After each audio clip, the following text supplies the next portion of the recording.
Today's essay doesn't have a title either. It's more about what you should do if you are currently unemployed or you are earning a very low income.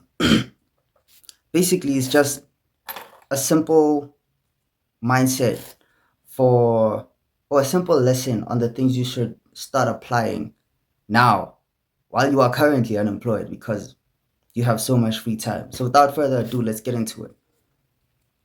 Every big company you can think of has a smaller competitor. There are so many different types of small to medium sized enterprises from like restaurants, got the shops in the Kasi or like pubs or just small places where like people gather to eat. Restaurants like that, auto body shops or mechanics, plumbers, electricians, solar suppliers or solar installers, law firms, doctors' practices, daycare centers, etc., etc. Like there are so many different types of industries and subcategories of businesses within each industry and different sized competitors within those same subcategories that there is there is no way that you wouldn't find someone that you can do something for. And all companies, whichever size they are, all face similar problems in one or more of 3 to 4 spheres. But at the most basic level, I'd say it's about 3 spheres. So the first one is legal compliance, which is licensing. So, for example, construction companies have to get all kinds of licenses so that they can start operating and show their credibility in order to scale further from like the NHBRC, I think it was something like that. And for example, the engineers who work within that construction company also need to get their own licenses to show that they are qualified to do the thing. Restaurants also need licenses in order to operate at a larger scale and prove that they're not out here like poisoning people, that they're actually qualified and their premises are clean and stuff like that. Liquor stores also need liquor licenses so that they can start operating and selling to the public and start getting their stock directly from maybe South African breweries, right? So that's one context. Legal compliance, which is licensing. If you decide to become the person who learns how to get these different types of businesses licensed, then that's a service you can offer to the people who are trying to start those businesses because their level their area of expertise is in the service they are offering, which might be construction or engineering or a doctor's practice or a liquor store. Those examples I mentioned. The second thing that most businesses or all businesses are struggling with is content. Or not necessarily struggling, but like it's a very important prong in the trident of things that they need to get done in order to maintain momentum with their business. So it's branding, for example, uh, the content that they put out into the public and the kind of audience that they build, just showing more and more of their credibility and teaching people, raising them throughout the levels of awareness so that they eventually realize that they have this problem and this business which solves that problem exists and they can solve that problem for that person for a certain price.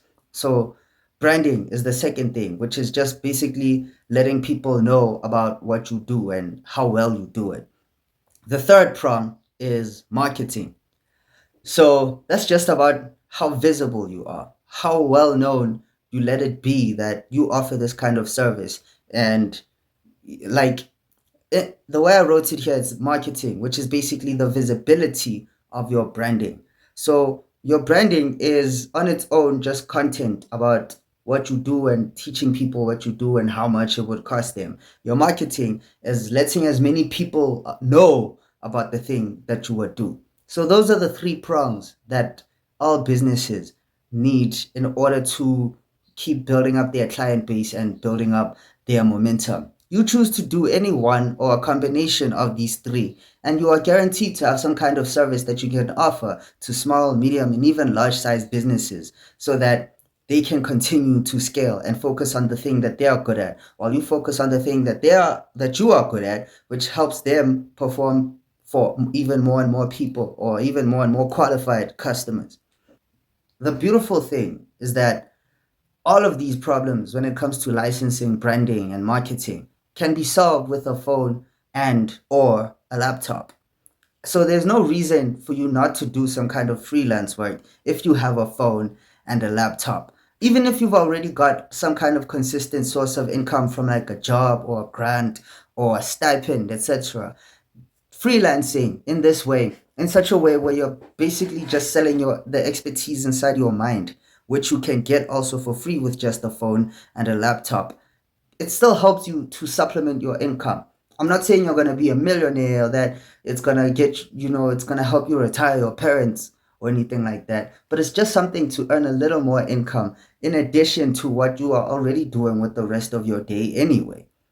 And not only do you build a business for yourself by doing this, a business that you can scale as much as you want, because you can outreach to as many customers who are qualified as you want, but you also build skills along the way that will help you make your own business thrive.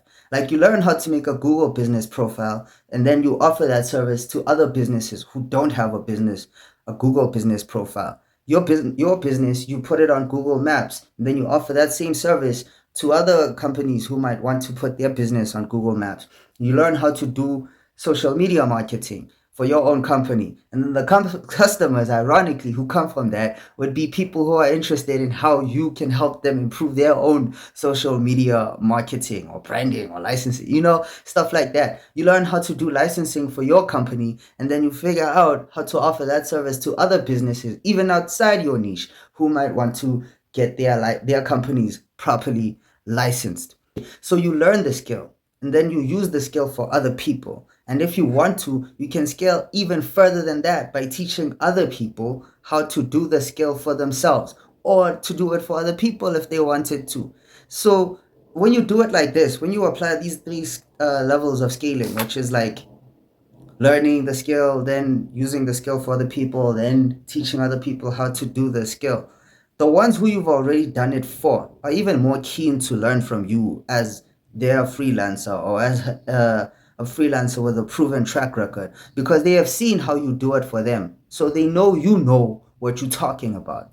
You're not just going to be out, they're not going to pay you $300 just to teach them some bullshit that they would have learned with a few YouTube videos. But they pay you that $300 either because they don't want to go through those few YouTube videos, or because you get even more detail, which is like even more specific to them than just those YouTube videos. A YouTube video is general, it teaches you a broad concept. But you, when you are operating with this person who is running a daycare and they want to learn how to do social media marketing specifically for daycare centers, and you've already done social media marketing for a few daycare centers, then of course, if you offer them, or if you make it possible for them to learn from you how to do social media marketing, they would know that you are credible because you have a proven track record. So this is especially true if it's some kind of ongoing, recurring service, like website or social media management, or invoicing, administration, marketing, stuff like that. If it's something that they consistently need you to do for them, then of course they are going to be even more keen to learn how to do it for their own selves on the long term. And that's another way which you can scale, by teaching what you've already done, which is you are doing what you've already learned. So if right now you are unemployed with no income, or a very small income, you might as well start doing something like this. Like, even if you are looking for a job, in fact, it's best for you to start while you don't have a job. Like, while you're unemployed or you're a student, that is the best time to start. It's when you have the most free time. It's when you have the most mental bandwidth to come up with the most ideas for how you can refine your system even further. And not only can you offer these services with just a phone and a laptop, but you can also learn them with just a phone and a laptop. Like I said, a few YouTube videos, or talking to ChatGPT or Google Gemini about whichever skill you're trying to learn that day. Say, for example, you're trying to learn web design. You go to ChatGPT, you ask for a few suggestions. Yo, how can I start learning web design today? It's going to give you a bunch of free websites that you can start using today. Some have templates, some are based on code, and even ChatGPT will write out the code for you that you can just paste into the host. I think it's the hosting thing, like GitHub or whatever. And then you refine whatever needs refining. You see a thing you see a letter that's a little misplaced there. You go back to ChatGPT, you ask, yo, this letter is misplaced. What's the code I need to use in order to fix it? Or you go to like Google Sites, which is like a drag and drop website builder. And wherever you get lost, you either Google the step that you are stuck at, or you go to Google Gemini or ChatGPT and ask it, yo, I'm stuck at this step. I'm trying to get so and so done. How do I get it done? And you just keep reiterating. Once you have a good grasp of that skill, that's when you start offering it to other people. And once you have a good grasp of getting good results for other people, that's when you can start teaching the same thing that you've been doing for other people to other people. So, the internet, it's a massive library. And if you want to learn these micro skills, you can ask those three platforms that I just mentioned about literally anything. And they'll give you at least a bare minimum for you to start training as a beginner. And also, because you are a smart person, while you are out here learning and building at the same time, you'll figure out what you don't know through practice. Trial, error, iteration, repeat. Trial, error, iteration, repeat. Trial, error, iteration, repeat until you eventually get it right. And then you move to the next step, the higher level, and you'll conquer that through the same process. Trial, error, iteration. Thank you. Trial, error, iteration, repeat. Trial, error, iteration, repeat. That's it. So anyway, that's it for this video. If you got any value out of this, stick around for more insightful takes like this by hitting that subscribe button, and I'll see you in the next one. Peace.